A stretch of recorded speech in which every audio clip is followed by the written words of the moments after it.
Hey, and just a quick reminder that the audio-only versions of these Vital MX interviews are available on the Vital MX podcast page. Search for it anywhere you get your pods and let your friends know about it. What's up, guys? Darkside here with Vital MX. Today, I've got the newest member of Star Yamaha, Jordon Smith. What's up, Jordan? How's it going, man? It's going good, dude. Good to talk to you. I think it's last time we did this was going into the 2022 season. Yeah, it's been a while for sure. I thought it was maybe even longer than that. So I guess it's only been a year, but yeah. Some things have changed, so I want to get into that. So, and during that article last year, you talked about there being a little bit of motivation in the fact that no factory level team really seemed to show any interest in you for 2022. Now that you've moved to Star Racing, what is your mindset with that? Do you feel vindicated?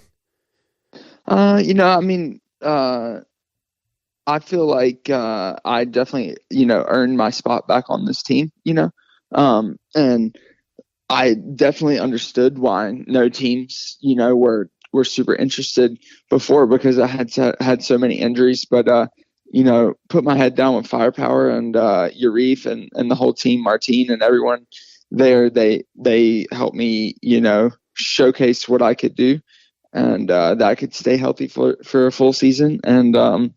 And yeah, I feel like I was once I got the call from Bobby, I was really excited and just like really motivated to take everything to the next level and to get training with all the guys. I think that that's going to be one of the biggest things, is like just having all the fast guys to ride with every day, and I think that's what hopefully is going to take me to the next level there. Before you heard from Star and Bobby, was there an option to go back to firepower? Were there other deals in the works? What was 23 looking like?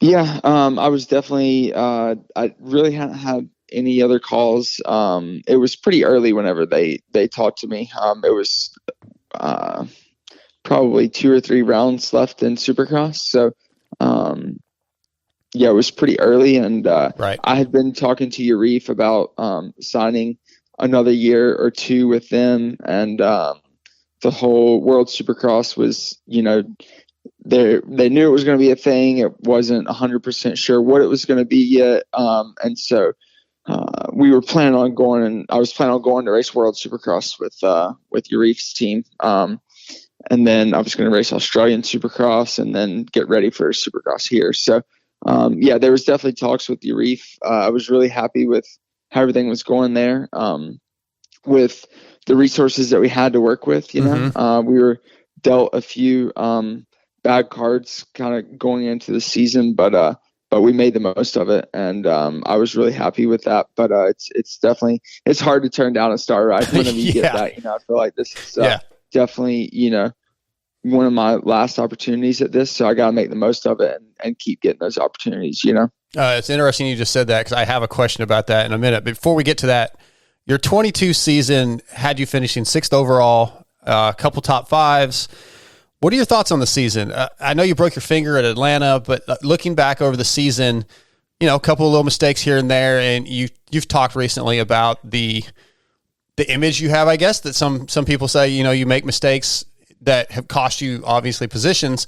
But what do you think about your 22 season? Because I felt like it was pretty good, all things considered. Yeah, it definitely wasn't bad. I mean, it had been so long since I really got into the flow of a season, because in 2020 I made it, I don't know, 3 or 4 rounds and tore my ACL, didn't race anymore that year.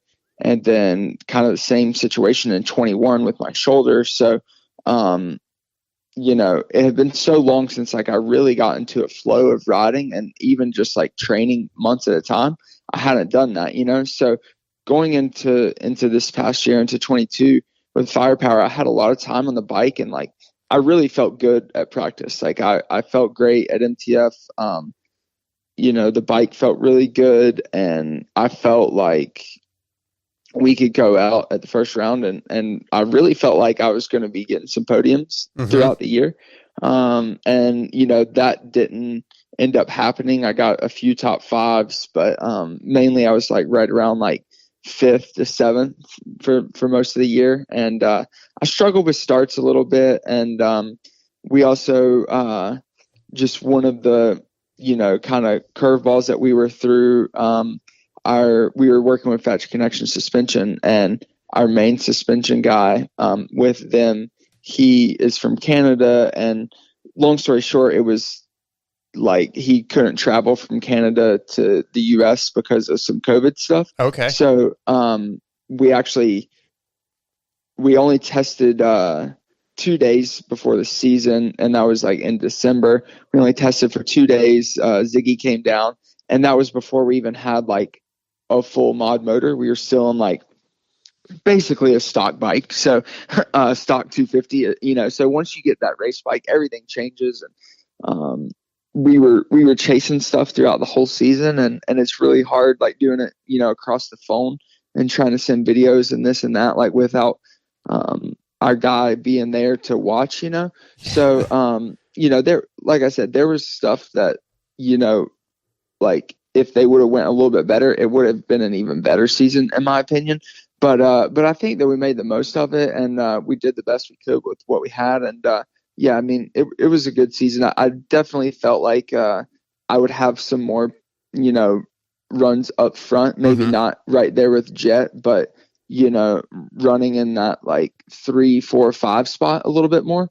But it just didn't work out that way. And I just kind of every week I just tried to take what I got and just try to get better and better. So overall, it wasn't bad. I mean, probably I think I finished 1 point out of 5th, and we had a bike issue at Atlanta after I broke my finger. We had a bike issue on the last lap of the LCQ, so that was a bummer. But overall, it was a good season. It was what I was looking for out of it. I was looking to just build and keep getting better, stay healthy, and just take what I got at the races, and not over. If I didn't feel good, not over push things. Yeah, the staying healthy thing was a big thing for you. I knew that was like a key. You got to get through a full season. That was So that was a positive. Obviously, you mentioned struggling with your starts. Do you feel like that was not getting enough testing with engine issues, or is it a little bit of technique, a little bit of all of the above? I mean, I've always been a pretty good starter, right. In my opinion, especially the last, since I got onto TLD. Well, I got good starts on Geico too. I got a couple hole shots. So I've always been a pretty good starter, especially since they switched to the greats. And I was just struggling with some stuff with the clutch, and we could never really figure out exactly what was causing it. But I just felt like the clutch was either there or not, kind of, it was like it was in, and then as you let out, it was just jump, and I was wheeling really bad. I couldn't keep the front wheel down, and we played with a lot of different things and could just never really get it dialed in to where I was really comfortable on it. So I think that had something to do with it, and it seemed like every week we were trying something new. So it was one of those things, like if you play golf, it's like you show up to the course every day and you have a different thought that you're trying to do. That's kind of how we were. Yeah. That's kind of had to be a little frustrating, I'm sure. Yeah. And it was frustrating too, because going in, we had some trouble in the off season, and we thought that we got it kind of figured out, and we went to the first round and I hole shotted the heat race, and we're like, all right, starts are good, and then it was just, I don't know if it was just a lucky start or what, but I just could not replicate that anymore. And it was really frustrating because, in the years on TLD that I was, battling for the championships and even on PC, I was always coming out top 5. It makes the race so much easier running, from there instead of coming out. I mean, some weeks it felt like I was dead last around the first turn, and it's just no fun. It makes it a lot tougher. Right. Now, you mentioned that Star coming and talking to you towards the end of the season, and we heard the rumors of you signing with Star honestly for months now. And I'm sure you hear the keyboard words, you hear he doesn't deserve that ride, or what are they thinking comments. We've talked about these kind of things before. You've dealt with that a few times in your career. How do you respond to that? Or do you respond to it? I mean, I think the best thing is just to kind of let the actions speak for themselves and go put in the work and be prepared to race and go out there and do the job that Star hired me for. And at the end of the day, people will stop talking about that stuff. Same thing I think it was the same thing with Craig, and whenever he signed with the team with Yep, Star, it was. everyone was like, oh, he doesn't deserve that, or he's not, he's never going to win a championship, but he put in the work. And I was fortunate enough to ride with Christian throughout the summer and watch how hard he was working and stuff, and that's what it takes, a Yeah. good program, good team, and a lot of hard work, and then at the same time, it takes a lot of things to go right too during the season, Absolutely. I feel like you and I talked about this last year. It's so funny that in this industry, in the sport, the fans are so critical if you're not basically on the podium, even really maybe first and second. It's, well, that guy sucks. Or, outside, you finished sixth, almost fifth. You've had multiple years where you were so close to winning a championship. Then you've had injuries. So to say, who do they expect to get these rides, right? I mean, there's only a couple guys. Yeah. There's only one guy that's going to win the championship. Yep. And then they just sort of gloss over almost everybody else. Yeah, no, it's yeah, I mean, for sure. It's hard. I understand where the fans come from too, It's like I've talked to multiple people about this before, but it's like in a lot of other racing sports and motorsports, like I've been to a MotoGP race before, and I'm not necessarily a huge, MotoGP fan, and I really don't watch Formula One and that kind of stuff. But whenever I went to the MotoGP race in Texas, like the teams and the riders and everyone, working there, like they were cheering on like their guy that got eighth place, like he just won whenever he crossed the finish line, like Sure. it was like a huge deal.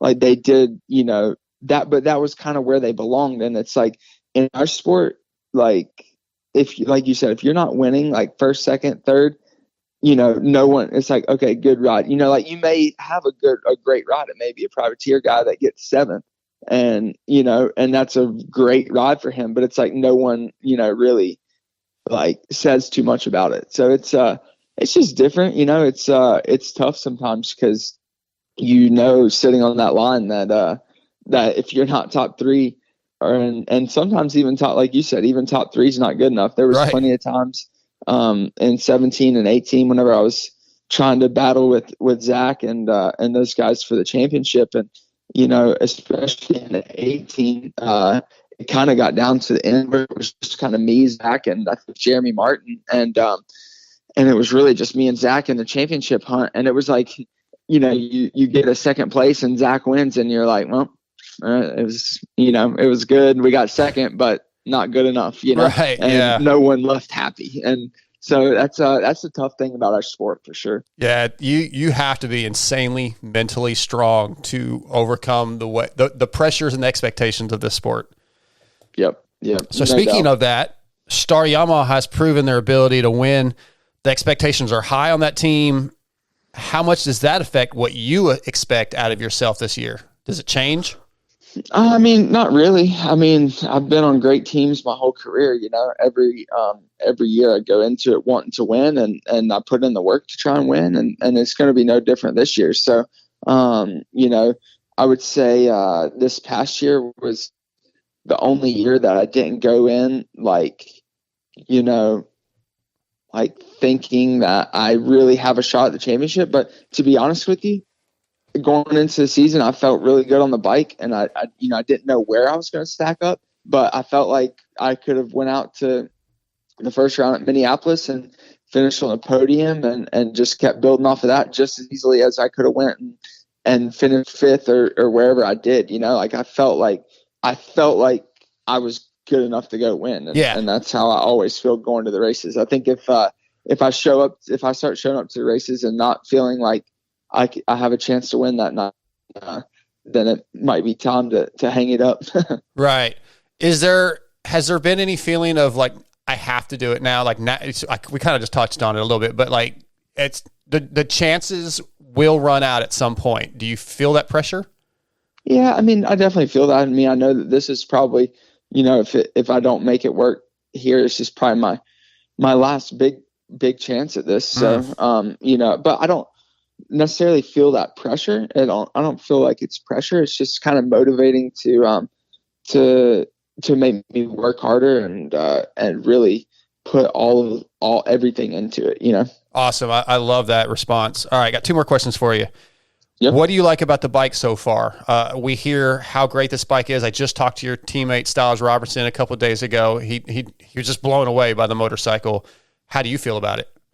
Yeah, I mean, probably the same way he feels about it. Honestly, I didn't read or listen to his, but it's unbelievable that the power that they're building is crazy. They have so much. I think that they've had this bike for years now. I don't know, 4 or 5 years, maybe even 6. I'm not sure, but they have so much data on the bike, and they just keep making it better, and they keep working and every day, like they're trying something new here, trying something new there, and it's I've been training with them for about 4 months now. I started at the beginning of June, and I rode all of the outdoor practice with those guys while they were racing, and I was just training with them. And I rode the bike how it was for about a month, and then once I started feeling pretty comfortable and going faster and stuff, talked to Drew and Jake, our suspension guys, and worked on a couple settings, kind of personalized for me, because they have this huge data bank of just like setting that Ferrandis went outdoors on, for setting that Cooper went outdoors on, setting that Plessinger went outdoors on. Like they have all these settings that are proven settings, but they're all different as well, because Ferrandis rides different than Cooper, and Cooper rides different than Aaron, and Aaron, and so on and so forth. So we kind of worked off of those settings and dialed in a setting that was for me, and I felt really comfortable. And I wasn't going to the races, so it's always different whenever you get to those race tracks compared to the practice track. But I mean, the bike and just everyone around is amazing. So that's obviously coming to Star. That's not going to be an excuse, right? Is that the bike isn't good enough or something like that? Exactly. All right. So last question. Star Yamaha has a lot of guys on their team. Yep. How do you get along with everybody? Have you had any run-ins in the past with anybody, or are we going to be good? No, yeah, I think we're all good. I mean, I'm the oldest. Well, Jay Coop is, he's training with us and stuff, and he's about a year or two younger than me. But everyone else, I feel like I'm like 10 years older than them. So it's I haven't really raced a lot of them. Okay. They've only been around for Levi, this was his rookie year. Nate's been around for 2 years. So they really haven't been around that much. That's I really true. haven't raced any of them. But yeah, it's been a really good vibe. I think we all train together with Swanee, and we all ride together. We do gym, bike rides, like everything we do, we all do together. And it's got a really good vibe to it. Everyone gets along good. So nice. We just kind of help elevate each other and push each other, and I think it works out pretty well. Fantastic. Jordan, I'm looking forward to it, man. I'm a fan of yours. I like to see you do well, so I'm excited to see what you can do at Star Yamaha, and I appreciate you spending some time with us today. Yeah, yes, sir. Thanks for having me. I appreciate it. Anytime, man. Thanks. Yep.